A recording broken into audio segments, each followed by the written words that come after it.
미군을 대표하는 헬기라고 할 수 있는 UH-60 블랙호크는 우리나라를 포함해 현재 30여 개국에서 4천여 대가 운용 중이다.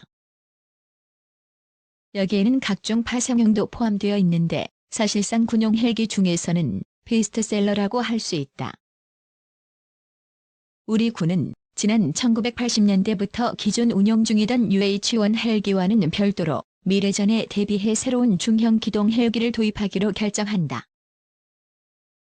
도입 기종으로는 당시 미군이 도입한 UH-60 헬기가 선정되었고 1990년 12월부터 대한항공에서 면허 생산이 시작된다. 우리 군이 도입한 UH-60P는 미시콜스키사의 군용 S-70A 블랙호크 헬기를 기반으로 엔진 추력을 강화한 모델이다. 이후 110여 대가 육군에 배치되었고 해군과 공군도 해상기동 헬기인 UH-60P와 탐색 구조 헬기인 HH-60P를 운용 중이다. 우리 군에 배치된 UH-60P 헬기는 중요한 작전이나 훈련이 있으면 약방의 감초처럼 빠짐없이 등장한다. 특히 지난 2010년 우리 군의 아프간 파병 당시에는 현지에 파견되어 병력과 물자를 수송했다. 매년 진행되는 독도 방어 훈련에는 해군의 UH-60P 헬기가 해군 특전 요원들을 태우고 현장에 투입된다. 그러나 UH-60P 헬기는 도입된 지 어느덧 30년이 가까워지고 있다. 이 때문에 우리 군은 향후에도 UH-60P 헬기를 운용하기 위해 대규모 성능 개량 사업을 추진 중이다.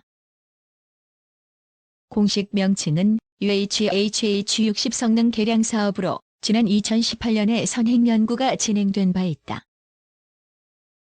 6. 해 공군이 운용 중인 130여 대의 UH-60P 헬기가 대상으로 알려져 있으며 최대 1조 원 가까운 예산이 투입될 예정이다. 군 관계자들에 따르면 우리 군이 운용 중인 UH-60P 헬기는 생산 이후 20에서 25년이 지나 평균 5,000시간의 운용으로 수명 주기가 겨우 중간 정도에 접어들고 있다고 전한다. 여기에 더해 유지 보수가 잘 된 UH-60P는 추가적으로 5,000시간 동안 작전을 수행할 수 있을 것으로 추정하고 있다. 지난해 열린 서울국제항공우주 및 방위산업전시회 즉 서울 ADEX 2019에서는 해외 업체들을 중심으로 다양한 성능 개량 방안들이 소개되었다. 이와 함께 국내외 방산업계 관계자들에 따르면 최근 미국 최대의 항공 및 방산업체인 록히드 마틴사도 UH-60 성능 개량 사업에 뛰어든 것으로 확인되고 있다. 록히드 마틴사는 2015년 7월 UH-60 헬기를 만든 시콜스키사를 인수합병했다. 록히드 마틴사는 현재 우리 군이 운용 중인 UH-60P 헬기를 제3세대 블랙호크라고 알려진 UH-60M 수준으로 향상시키는 방안을 제안 중인 것으로 전해지고 있다. UH-60M 헬기는 미 육군이 사용하고 있는 가장 최신의 블랙호크로 출력이 향상된 엔진에 디지털 조종석과 기체를 적대공화기로부터 보호하기 위한 첨단 생존 장비들을 장착하고 있다. 록히드 마틴사의 참여로 UH-60 성능 개량 사업은 새로운 국면을 맞을 예정이다. 특히 시콜스키사는 UH-60 헬기의 제작사로 다른 회사들이 갖고 있지 못한 원천 기술을 가지고 있기 때문에 그만큼 성능 개량 사업에서 유리한 위치를 차지할 수 있다. 이 때문에 방산업계에서는 UH-60 성능 개량 사업과 관련되어 록히드 마틴사의 행보를 예주시하고 있다. 또한 록히드 마틴사는 국내 방산업계와 최대한의 협력을 희망하고 있어 국내 방산기술 발전에도 이바지할 것으로 기대되고 있다. 무장 확대 SB1 버서스 시속 600km V280 한 헬기 전력 재편 꿈꾼다. 미국 방산업체들의 차세대 첨단 수직이 장륙기 한국 수출을 위한 입질이 시작됐다. 미군의 모든 헬리콥터를 대체할 차세대 후보 2개 기종을 생산하는 업체들이 한국에도 합작을 포함한 기술 수출 의향을 밝힌 것이다. 이에 따라 미군의 차세대 헬기가 한국군에도 도입될지 여부가 주목된다. 특히 한국군이 기존 보유 헬기 성능 개량 사업을 최소화하는 대신 국산 수리온 헬기를 추가 발주하려는 계획과 차세대 첨단 헬기 기술 이전이 맞물릴 수 있을지에 관심이 집중되고 있다. 여기에 유럽 메이커들도 도전장을 낼 것으로 알려져 물밑 탐색전이 치열하게 전개될 것으로 전망된다.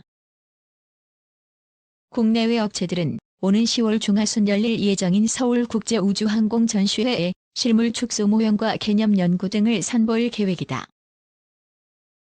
차세대 헬기 대체 사업은 미군의 물량만 약 1,100억 달러로 21세기 최대 규모의 경쟁 입찰이 진행될 것으로 보인다. 미군 차세대 헬기 개발 경쟁 한창 미국은 각 군이 사용 중인 기존 헬기를 잃으면 2020년대 중반부터 차세대 기체로 교체할 계획이다. 각종 파생형을 합치면 교체 수요는 미군이 도입할 물량만도 3,000대를 훌쩍 넘길 것으로 전망된다. 미 육군을 중심으로 진행 중인 이 사업을 둘러싼 경쟁 구도의 승리자로는 2개 미국 항공사가 유력하다. 시코르스키, 보잉이 개발 중인 SB-1 디파이언트와 벨사가 제작한 V280이 경합 중이다. 두 기체의 공통점은 기존 UH-60 시리즈 헬리콥터보다 대형이며 빠르다는 것. 분명한 차이도 있다. SB-1이 전통적인 헬리콥터를 발전시킨 반면 V280은 주회전 날개의 각도를 수렴과 수직으로 변형시켜 짧은 이착륙과 고속, 대량 수송이라는 목표를 동시에 달성한 틸트로터기다. 외양이 V-22 오스프리와 닮았다. 헬기냐, 수직이 착륙기냐 선택키로 시코르스키, 보잉의 SB-1의 특징은 두 가지. 첫째, 두 개의 주회전 날개가 반대 방향으로 도는 이중반전 로터를 갖고 있다. 둘째, 수직꼬리 뒤에 고속 프로펠러가 달렸다. 지금까지 나온 헬기의 대부분은 수직꼬리 날개에 작은 프로펠러를 달아 자세를 유지하고 헬기가 한쪽으로 쏠리는 현상을 억제해왔다. 하지만 SB-1은 동체 끝단에 고속을 내기 위한 프로펠러를 붙였다. 이중반전 로터와 후부 프로펠러로 양력과 추진력을 극대화한 것이다. 이중반전 로터는 러시아제 헬기가 주로 사용했으나 미군의 주력 헬기로는 처음 시도되는 것이다. 혁신적인 로터 블레이드 설계와 배치 덕에 이 헬기는 시속 460km까지 속도를 낼 수 있다. 최대 시속이 290km인 UH-60 블랙호크 헬기보다 훨씬 빠르다. 시코르스키, 보잉의 자료에 따르면 전투원이나 화물, 무장을 탑재할 수 있는 공간이 블랙호크보다 60% 넓고 공중 기동에서도 50% 이상 뛰어난 성능을 발휘한다. 조종사와 항법사 2명 외에 완전 무장한 병력 12명을 태울 수 있다. 첫 비행이 올해 3월이어서 경쟁 기종보다 늦지만 지난 1980년대 초반부터 XH-59, X2 데몬스트레이터, S-97 등을 연구, 제작한 경험이 쌓여 있어 기체의 완성도는 높은 편으로 알려졌다. 벨사의 V280은 미 해병대가 실전 배치해 운영 중인 V-22 오스프리처럼 틸트로터기다. 이착륙할 때는 메인 로터가 수직을 향하고 비행할 때는 수평으로 변해 고속을 내는 게 최대 특징이다. 헬리콥터와 프로펠러 항공기의 장점을 결합해 순항 속도 519km로 비행한다. 최대 속도는 600km에 도달할 것으로 추정된다. 이는 헬리콥터로서는 도달이 불가능한 속도다. 승무원 4명의 무잠 병력 14명을 태울 수 있다. 2017년 말 천여 비행의 성공, 상대적으로 높은 완성도를 갖고 있다.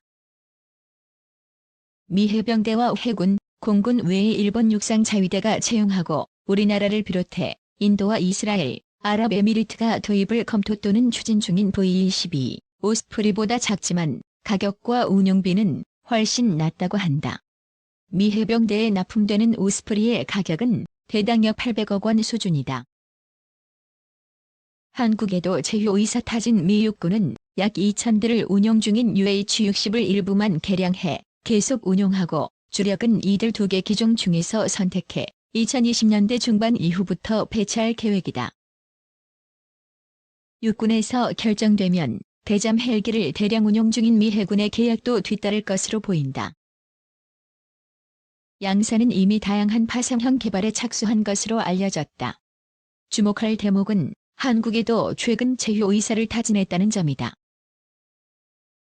지난달 23일과 24일 육군항공학교에서 열린 무기발전 세미나를 통해 국내 관계기관과 관련사, 기술진의 한국과 얼마든지 제휴할 수 있다는 의사를 밝혔다. 협력 형태는 직접 수출과 공동 개발은 물론 기술 제휴, 한국형 기체 개발 등 여러 가지 방안이 제시된 것으로 알려졌다. 유럽 AW사도 도전 의향 미국 양대 회사들의 움직임이 뒤늦게 알려지면서 유럽도 뛰어들 의사를 나타냈다.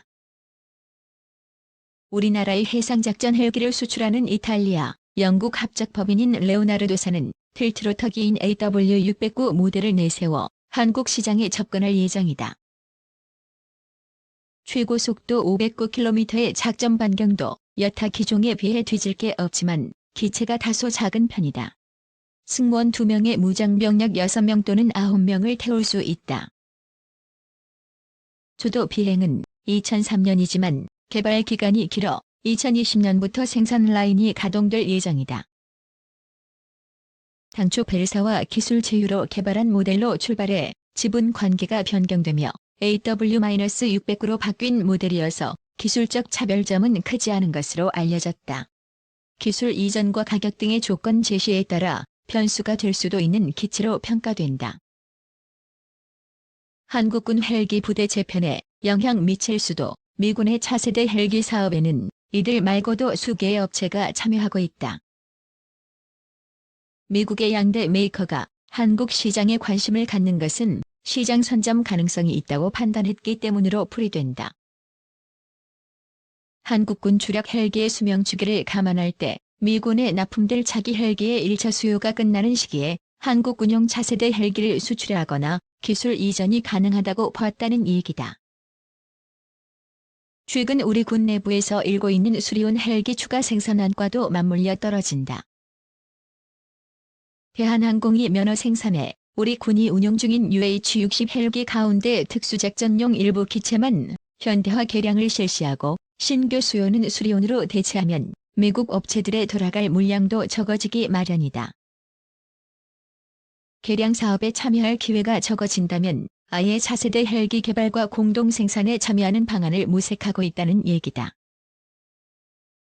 수리온 헬기 추가 생산과 미군용 차기 헬기에 준하는 한국형 차기 헬기가 연구 개발 대상으로 선정된다면 우리 군의 헬기 세력의 면모도 크게 바뀔 것으로 보인다.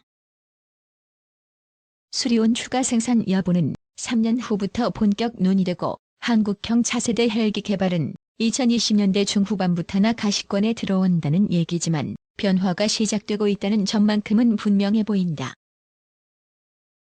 10월 열릴 ADX에서 기체들의 모형 전시를 통해 차세대 헬기 개발을 향한 대장정이 눈에 들어올 것으로 전망된다.